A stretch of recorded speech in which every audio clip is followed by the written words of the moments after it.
कहानी की शुरुआत में हम हेनरी नाम के एक हद से ज्यादा सीधे आदमी को देखते हैं जो एक टोल टैक्स बूथ पर अपनी नाइट शिफ्ट कर रहा था। उसके चेहरे से ऐसा लग रहा था मानो उसकी जिंदगी पूरी तरह से बेरंग चल रही हो। सुबह जब वो घर पहुंचा तो उसकी बीवी ने भी यही कहा कि अब तुम मुझसे प्यार नहीं करते ना, मुझे याद है जब तुम करते थे, सब कुछ बहुत अलग था। उनकी बातचीत चल ही रही थी कि तभी किसी ने बाहर से जोर से दरवाजा खटखटाया। जब हेनरी ने दरवाजा खोला तो दरवाजे पर उसका दोस्त एडी खड़ा था। उसके साथ ही जो नाम का एक आदमी भी था जिसकी हालत बहुत खराब लग रही है, जो बार बार उल्टियां करने लगा। डेबी एक नर्स है तो वो जो की मदद करने के लिए उसे अंदर ले आई। तभी एडी ने हेनरी से कहा कि भाई आज इसकी बास्केटबॉल टीम का मैच है, इसकी जगह तू खेल ले क्योंकि ये ऐसी हालत में तो नहीं खेल पाएगा। हेनरी ने मना करने की कोशिश तो की लेकिन एडी उसे अपने साथ जर्सी पहना कर ले ही गया। हेनरी ने पूछा कि गेम कहाँ खेली जाएगी। एडी ने कहा ज्यादा दूर नहीं है यहाँ से, बस 15 मिनट लगेंगे। तभी एडी ने गाड़ी रोकने को कहा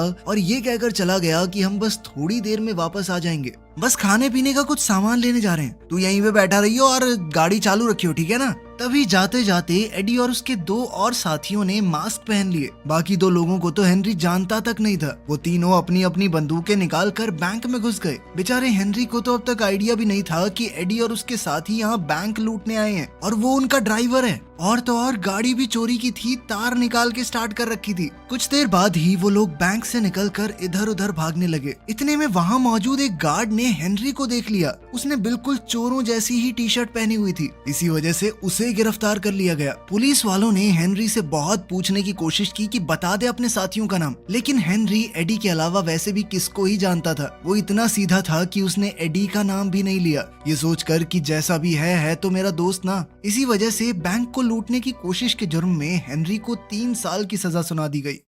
जेल में जाते ही उसकी मुलाकात मैक्स से हुई। मैक्स हेनरी से बहुत अच्छे से बात करने लगा। अगले दिन नाश्ता करते वक्त मैक्स ने हेनरी से कहा कि यहाँ हर कैदी के कभी कुछ सपने हुआ करते थे, लेकिन फिर उनकी जिंदगी में कोई ना कोई अनहोनी हो गई और फिर यहाँ पहुँच गए। तुम्हारा सपना क्या है? हेनरी ने जवाब दिया कि मेरा कोई सपना नहीं है। ये सुनते हुए मैक्स ने कहा कि कोई भी सपना ना देखना तो सबसे बड़ा जुर्म है, तो बताओ क्या है तुम्हारा सपना? हेनरी ने फिर से वही जवाब दिया तो मैक्स ने कहा कि ऐसी जिंदगी का क्या फायदा जिसका कोई सपना ही ना हो। इसी तरह 6 महीने बीत गए। डेबी हेनरी से जेल में मिलने आई और कहा कि मुझे तुम्हें कुछ जरूरी बात बतानी है। डेबी ने उसे बताया कि मुझे किसी से प्यार हो गया है, लेकिन हेनरी ने बड़ा दिल रखते हुए कहा कि कोई बात नहीं, मैं बस यही चाहता हूँ कि तुम खुश रहो, अगर मेरे साथ नहीं रह सकती तो किसी और के साथ ही सही। उधर मैक्स को अब जेल ही अपने घर जैसी लगती थी। सभी कैदी आपस में बातचीत करने लगे कि जब पिछली बार तुझे एक पैरोल ऑफिसर ने पूछा था कि अगर हम मैक्स तुम्हें बाहर निकाल दें तो तुम हमारे लिए क्या करोगे, तो तूने क्या जवाब दिया था मैक्स? जिस पर मैक्स ने जवाब दिया कि मैं तुम्हारे घर में घुसकर तुम्हारे कुत्ते को मार दूंगा, तुम्हारे घर को आग लगा दूंगा और वहाँ रहने वाली हर जिंदा चीज की जुबान काट लूंगा मैं।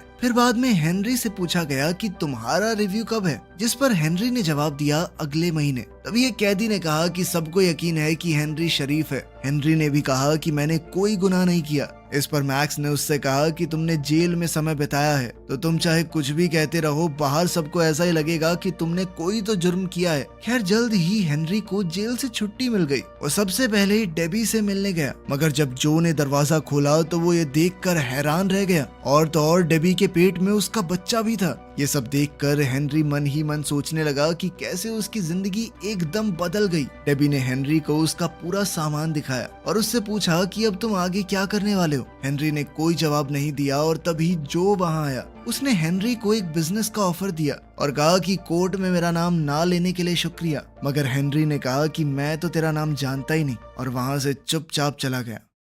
बाद में हेनरी उसी बैंक के सामने जाकर खड़ा हो गया जहां से ये सारी वारदात शुरू हुई थी, लेकिन तभी एक गाड़ी ने उसे टक्कर मार दी और वो जमीन पर गिर गया। वो गाड़ी जूली नाम की एक औरत चला रही थी। जूली ने हेनरी को बहुत बुरा भला कहा और फिर पूछा कि तुम ठीक तो हो। तभी वहाँ बैंक का गार्ड भी आया और एम्बुलेंस बुलाने को कहने लगा, लेकिन हेनरी ने इसके लिए मना कर दिया। इसके बाद गार्ड उसे थोड़ा सहारा देते हुए साथ वाले कैफे में ले गया जहाँ जूली भी उनके पीछे पीछे आई और हेनरी ने जूली से कहा कि मैंने तुम्हें कहीं तो देखा है। इस पर जूली ने कहा कि मुझे मत देखो, सड़क पर देखकर चला करो, और ये कहकर वो वहाँ से चली गई। जब हेनरी बाथरूम में गया तो उसकी नजर दीवार पर चिपकी हुई न्यूज पर पड़ी। 80 साल पुरानी उस न्यूज़पेपर कटिंग में बैंक में हुई एक चोरी से जुड़ा हुआ आर्टिकल था। वो चोरी एक अंडरग्राउंड टनल के जरिए की गई थी जो बैंक के पीछे मौजूद एक थिएटर से जुड़ी हुई है। ये टनल बिल्कुल बैंक की तिजोरी के नीचे से जाती है। इसके बाद हेनरी सीधा मैक्स से मिलने के लिए जेल में चला गया और उसने मैक्स से कहा कि मुझे अपना सपना मिल गया है। उस बैंक को लूटना ही मेरा सपना है जिसके चक्कर में मैं यहाँ पहुँच गया हूँ। सजा जब काटनी है तो कम से कम चोरी करूँ तो सही।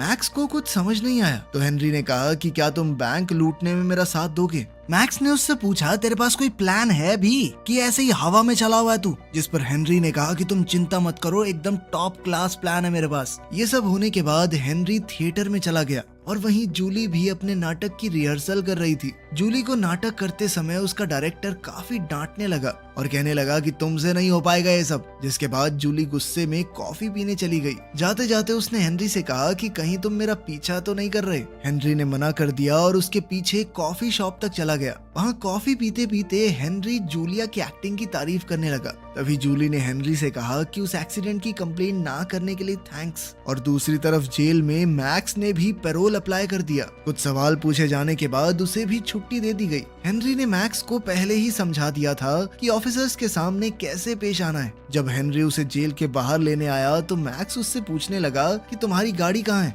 हेनरी ने कहा कि मेरे पास गाड़ी नहीं है। दरअसल हेनरी पैदल ही मैक्स को लेने आ गया था। इस पर मैक्स भड़क गया कि किस पागल के चक्कर में बाहर आ गया मैं। हेलो, वापस ले लो मेरे को, मुझे बाहर नहीं जाना। लेकिन जब हेनरी ने अपना प्लान मैक्स को बताया तो मैक्स ने हैरान होते हुए कहा कि यही तुम्हारा प्लान है। सेम इसी तरीके से 80 साल पहले बैंक को लूटा गया था और तुम्हारे पास बंदूकें वगैरह हैं क्या। लेकिन हेनरी ने इसके लिए भी मना कर दिया, ये कहते हुए कि मैं किसी को नुकसान नहीं पहुंचाना चाहता। इस पर मैक्स ने कहा कि हाँ बे मदर टेरेसा, बहुत अच्छी बात है, लेकिन पिछली बार जब चोरी हुई उसके बाद ये भी तो हो सकता है कि बैंक वालों ने तिजोरी की लोकेशन बदल दी हो और अब वो उस टनल के ऊपर हो ही ना। इस बात का पता लगाने के लिए उन्हें बैंक जाना होगा।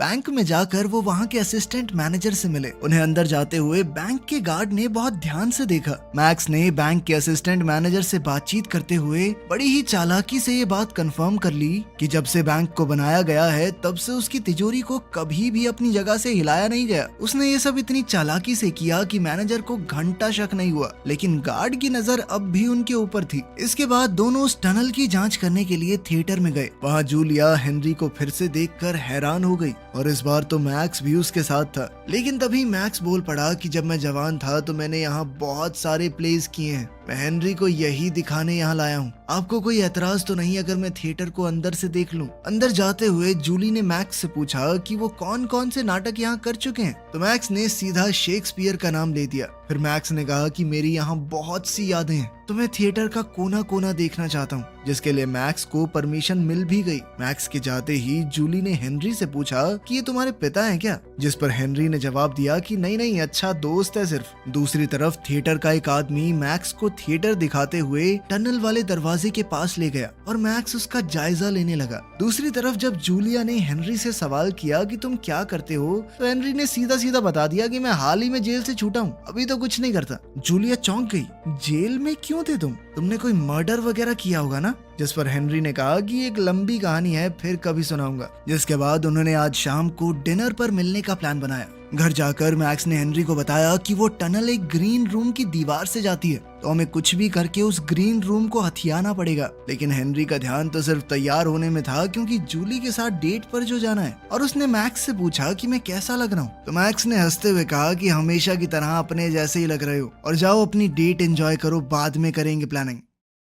उनकी डेट के दौरान जूली ने हेनरी को बताया कि मैं बहुत बड़ी एक्ट्रेस बनना चाहती हूँ, मैं चाहती हूँ कि सब लोग मेरा नाम जानते हो। उनकी डेट के दौरान हेनरी ने जूली को पूरा सच बताया कि किस तरह उसे जेल हुई थी और अब वो सच में बैंक लूटना चाहता है। जूली उसका प्लान सुनकर हैरान तो काफी हो गई थी, लेकिन अब उसे हेनरी का साथ पसंद आने लगा था। फिर दोनों घर आ गए और अब उनके बीच की नजदीकियां बहुत ज्यादा बढ़ गई। अगली सुबह हेनरी और जूली मैक्स के घर गए, मगर मैक्स जूली को देखकर खुश नहीं था। तो हेनरी ने मैक्स से कहा कि टेंशन मत लो, ये हमारे साथ ही काम करेगी। लेकिन तभी मैक्स हेनरी को साइड में ले जाकर उस पर भड़क गया कि तुमने इसे पूरा प्लान क्यों बताया। थोड़ी देर बाद खाना खाते वक्त जूलिया ने मैक्स से सवाल पूछा कि तुम जेल में क्या कर रहे हो, जिस पर मैक्स ने बताया कि मैंने कई खून किए हैं। इस पर जूली ने उससे पूछा कि तुमने इतने सारे मर्डर किए, तुम्हें पकड़े जाने का डर नहीं था। इस पर मैक्स ने कहा कि मुझे जेल जाना पसंद है, मेरी तो फेवरेट जगह है वो। थिएटर जाते वक्त जूली और हेनरी को आइडिया आया कि क्यों ना हम इस थिएटर में ऑडिशंस रख दें, इससे हम ज्यादा से ज्यादा वक्त यहाँ बिता पाएंगे। लेकिन कुछ देर बाद मैक्स को आइडिया आया कि क्यों ना जिस एक्टर का वो ग्रीन रूम है उसको निकाल के हेनरी को वो रोल दे दिया जाए, फिर हम आराम से खुदाई करते रहेंगे, किसी को कुछ पता नहीं चलेगा। इस पर हेनरी ने कहा कि मुझे एक्टिंग थोड़ा ना आती है, लेकिन मैक्स ने उसे पूरा चढ़ा दिया। अबे शक्ल देख अपनी, नेचुरल एक्टर है तू, इससे बढ़िया कोई नहीं कर पाएगा, और वैसे भी ये तो लीड रोल है। कुछ देर बाद वो एक्टर खुद ब खुद प्ले छोड़कर चला गया, ये कहकर कि उसे बहुत बड़ी पिक्चर में काम मिल गया है। लेकिन असल में तो मैक्स ने उसे बेवकूफ बनाया था। जब ये बात जूली को पता चली तो वो बहुत गुस्सा हो गई। तुम लोग मेरा करियर खराब करके मानोगे क्या? हेनरी ने ऑडिशन दिया और वो सिलेक्ट भी हो गया। अब उन्हें और भी आसानी होगी अपना काम पूरा करने में, मगर उन्हें 1-2 दिन में ही एहसास हो गया कि ये टनल का काम 2 लोगों के बस की बात नहीं है, और उन्होंने जो को इस काम में शामिल करने का फैसला किया। बहुत समझाने के बाद जो इस काम को करने के लिए तैयार हो गया, लेकिन सुरंग देखते ही जो बोला कि ये सब करने की क्या जरूरत है, तुम सीधा बंदूक लेकर जाओ और चोरी कर लो। इस पर मैक्स ने जवाब दिया कि तेरी तरह बेवकूफों वाली चोरी नहीं करनी हमें। धीरे धीरे काम चलने लगा। इस काम के साथ साथ हेनरी अपने रोल के लिए भी काफी डेडिकेटेड था। हेनरी को अब सिर्फ पैसा नहीं चाहिए था, उसे जिंदगी में कुछ नया करना था। एक रात जब वो अपना काम करके घर जा रहे थे तो उस बैंक वाले गार्ड ने उन्हें रोक लिया जिसने हेनरी को गिरफ्तार किया था। पुलिस वाले ने कहा कि तुम वही हो ना जो बैंक लूटने वालों के साथ था, और अब भी मैंने तुम्हें बैंक के पीछे से कई बार थिएटर जाते हुए देखा है, मैं इस बार कोई गड़बड़ नहीं होने दूंगा। हेनरी ने पुलिस वाले को अपने साथ चलने को कहा और फिर गाड़ी को एक शांत जगह पर ले गया। हेनरी ने उससे पूछा कि तुम चाहते क्या हो, तो फ्रैंक ने बताया कि हर महीने एक बार एक ट्रक हमारे साथी पार्टनर बैंक्स में जाता है, सारी करेंसी को लेकर एक जगह इकट्ठा करता है। इस बैंक की तिजोरी में उस वक्त 100 करोड़ से भी ज्यादा रुपए रखे होते हैं। कोई बेवकूफ ही होगा जो बैंक को किसी और समय लूटने की कोशिश करेगा। मैं अंदर से तुम्हारा आदमी बनकर अलार्म सिस्टम में तुम्हारी मदद कर सकता हूँ। अगले दिन थिएटर में जूली के रोने वाले सीन के दौरान डायरेक्टर ने उससे कहा कि तुमने कभी किसी से प्यार नहीं किया ना, दिल नहीं टूटा तेरा कभी, यही तेरी दिक्कत है। बिना इस फीलिंग के तुम कभी एक महान एक्ट्रेस नहीं बन पाओगी। फिर 5 मिनट का ब्रेक हो गया। जूली बाथरूम में जाकर रोने लगी।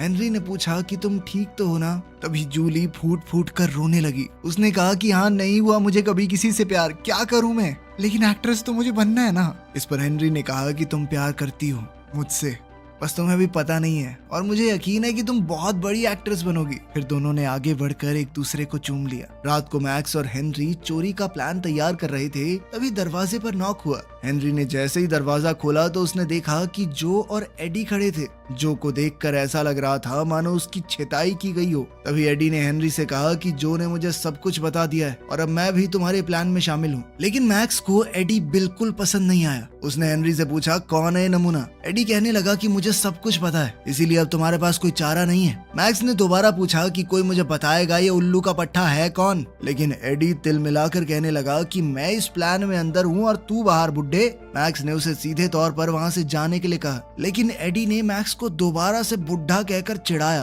तो इस बार मैक्स को गुस्सा आ गया, तो वो एडी की तरफ उसे मारने के लिए बढ़ने लगा, लेकिन हेनरी ने जैसे तैसे बीच बचाव किया। अगले दिन मैक्स और हेनरी थिएटर गए तो उन्हें पता चला कि उनका शो बस कुछ ही दिन में हो जाएगा, और इस बात से वो दोनों परेशान हो गए। हेनरी ने कहा कि मुझे नहीं लगता कि अब हम चोरी कर पाएंगे। दरअसल वो भी अब जूली से प्यार करने लगा था। चोरी करके उन्हें यहाँ से भागना पड़ेगा, लेकिन अब वो जूली से दूर नहीं जाना चाहता। तभी मैक्स ने हेनरी को पकड़कर कहा कि तुमने मुझे जेल से बाहर बुलाया अपनी मदद करने के लिए, और अब तुम इस काम से मना कर रहे हो। मैंने अपनी सारी जिंदगी बस बातें करके निकाली है। मैं बहुत दिनों से जेल में बंद था, अब मैं बाहर आया हूँ तो कोई कांड तो करके जाऊंगा। रात के वक्त हेनरी और जूली एक दूसरे से मिले। हेनरी ने जूली को बताया कि हमें शो के पहले दिन ही बैंक को लूटना होगा और फिर मैं यहाँ से भागकर कैलिफोर्निया चला जाऊंगा। तुम्हें भी हॉलीवुड में काम करना ही है, तुम वहाँ मिलोगी ना मुझसे। मगर ये सुनते ही जूली का गुस्सा फूट पड़ा। उसने कहा कि अगर जाना ही था तो मुझे प्यार पर यकीन क्यों दिलाया? तुमने सिर्फ थिएटर में घुसने के लिए मेरा इस्तेमाल किया है। कहीं नहीं मिलने वाली मैं तुमसे। मेरी ही गलती है कि एक चोर से प्यार कर बैठी। देखते ही देखते शो का दिन आ गया और बैंक लूटने का भी। नाटक के डायरेक्टर ने सभी एक्टर्स को कहा कि आज तुम्हारा दिन है, जाओ और अपनी छाप छोड़ दो। अब हमारे पास सिर्फ 10 मिनट बचे हैं। तभी पैसों का वो ट्रक भी बैंक में आ गया, जैसा कि पुलिस वाले ने बताया था। हेनरी प्ले में अच्छे से एक्टिंग करता रहा और मौका देखते ही अपने साथियों की मदद करने चला गया। सब उनके प्लान के हिसाब से ही हो रहा था। पहले उन्होंने एक औजार की मदद से ईंटों की दीवार तोड़ी और बाद में एक बड़ी सी वेल्डिंग मशीन की मदद से तिजोरी के लोहे को काटते हुए वहां एक बड़ा सा छेद कर दिया। पुलिस वाले का इशारा मिलते ही मैक्स ने पहले ही तार काट दी थी, जिस वजह से अलार्म नहीं बजा। मगर तभी एडी ने मैक्स पर बंदूक तान दी और उसे चुपचाप यहाँ से चले जाने को कहा। एडी ने जो से कहा कि सारा पैसा जल्दी जल्दी गाड़ी में भर। जो को एडी की ये हरकत पसंद नहीं आई और कहा कि ऐसा मत कर भाई, ठीक नहीं है ये। तभी हेनरी भी वहाँ पहुँच गया और एडी ने उसे भी डराने की कोशिश की और मैक्स को बंदूक से मारकर नीचे गिरा दिया, जो बार बार उसे ऐसा करने से मना कर रहा था। तभी मैक्स ने एडी के हाथ से बंदूक छीनकर उसे पीटना शुरू कर दिया।